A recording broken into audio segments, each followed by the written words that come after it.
It's Agile is a great company, and just to throw in, we talked about monetization earlier. You can do some things with premium message services through them, and they're close by. They're just off of Bayshore. But like the American Idol 99 cents to vote thing type deal, or sponsored text messages, there's money to be had in that. You know, if you could earn a nickel or 50 cents, and you're pulling in 100,000 text messages, and you do all right with that. So there are some interesting ways to use the text messages. Anyone else? So is Facebook over, and what's next? Facebook is definitely not over. It's growing. Whatever's next isn't. I don't think we know what it is yet. So probably a couple of years at least of Facebook being the king of social networking. Yeah, probably at least. I mean, if anything's next, it's Twitter. I'd say Twitter is kind of, no real web properties ever really stretched beyond 2.5 years, and that's what, like he was mentioning about MySpace earlier. MySpace is trying to reinvent itself on the backs of musicians again. I think they're coming out with some new tools because they kind of made it with their music player. So it'll be interesting to see what happens. So I still want to participate in that space, but I mean, who remembers Friendster? I mean, they're gone unless you're another. I mean, it seems every 2.5 years, no real property has ever remained king yet beyond probably that 2.5 year mark. But what we see with the evolution of these social networking things is that we're always moving closer to real-time information sharing.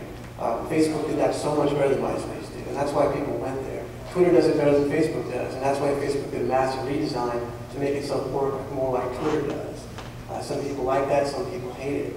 But Twitter is the most real-time of all, to the point where now people use it not only to search instead of Google, but to find out about what's happening in the world. I mean, we have world events breaking on Twitter now. So whatever is next will be something that does it even better than Twitter does. And I don't know what paradigm has to be invented for that to happen. I hate to sound like a lot out here, but again, Facebook, Twitter, MySpace, 5 years, it's probably all be gone. So your bandname.com should be, that should be your garage. Yeah.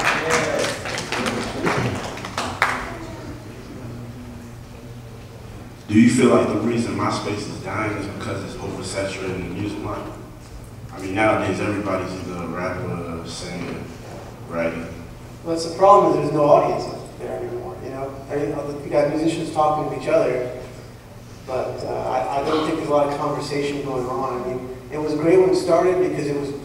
I mean, you guys probably remember when MySpace first came out. It was like, wait, I can put my music up there for free, and anybody could hear it. It was hugely groundbreaking. But that novelty's worn off, and it required like a balance, I think, of people using it for social networking, for the music part of it to work. And I think the social networking has migrated away. I mean, I know there's studies that say that's not true. I mean, there's still tens of millions of people every day that use it, but I don't know anyone who uses it. So that tells me that the tastemakers have migrated away from it. And if you're in a band, it's not really worthwhile having your stuff where there's no tastemakers there to see it and hear it. I think it's the main reason. And the signal to noise ratio on MySpace is definitely daunting at times, especially within the hip hop market, because anybody can put up a Paris Hilton rap with a YouTube video and they get 1 billion views. But I don't know that necessarily is what killed MySpace. I think it's 14-year-olds with that ball. Well, the nice thing about Twitter, though, is Twitter is built with architecture where it's all about who's following you. So Twitter can't die the same way MySpace did because it doesn't work as a throw everything out to everybody in the universe type of thing. I mean, people who follow you on Twitter probably are following you because they care about what you have to say. And Facebook is a little more genuine like that, too. So when we look at our company, Facebook followers, it's a much smaller number maybe than you could get on MySpace in a couple of weeks, but we know it's more genuine, the people who are on it, and then Twitter even more so. We have a fraction of Twitter followers than we have on Facebook. But everybody, just about everybody on us following us on Twitter is by definition more active and paying more attention to us. So you get smaller numbers, but you get more integration and more activity.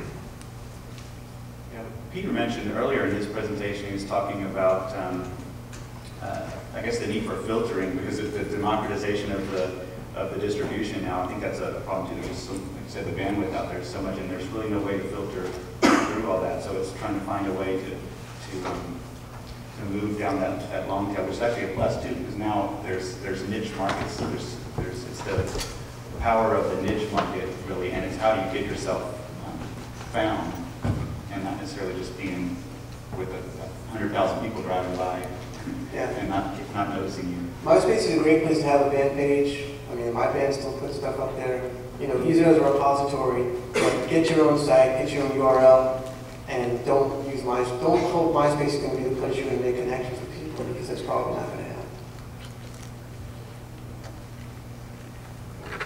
Isn't it the commercial use of stuff like this that eventually ruins the social site? You mean when we're not blocked MySpace? Well, no, I mean when all these musicians decided that they were going to get big by putting all their music up, and then it became a place for like musicians and all over the world to get other musicians to be their friend and have 5,000 musicians. So now if we all migrate to Facebook, can we do the same thing for Facebook that we've done in MySpace and basically pollute it with commercial type messages? Come hear my band, come hear my band, come hear my band. There are more safeguards in that, only because Facebook just isn't built for bands. Okay. You can build a sort of a fan page for a band, and the band itself can build it, and that's a good thing to do if you don't have a fan doing it for you. But that doesn't function the way a MySpace page does. So if you're an organization, you have a fan page, it's not quite the same thing as a profile. I don't really know that many bands that even have Facebook profiles, and if they do, they don't really use them in the same way. And there's not really a music player built into Facebook. I think that's on purpose, because Facebook does not want MySpace. Facebook does not want what happened to them to MySpace to happen to them. Facebook is about social networking. MySpace was social networking that was geared, that had a musician quotient. Facebook has no musician quotient in it. But most of you here are musicians. We're trying to say, use Facebook to get people to your band's website. Use Facebook to get people to know about your upcoming concerts. Don't think of Facebook as a destination. It's just a communication medium. We've got a question up here. Hello. Yeah, I was wondering what websites specialize in live streaming performances? That's a very good question, and I should have written them down. But I have that stuff bookmarked on my laptop, so just come down and if anybody else wants to see, I just can't remember the names of them right now. Yeah, we'll try to get everything together. Ustream is one I know of. I have not seen it used as much, the letter Ustream. There's about a half a dozen that are now offering them free, but I can get those. We have time for one more. Who's it going to be? Anybody? Well, do you think any final thoughts?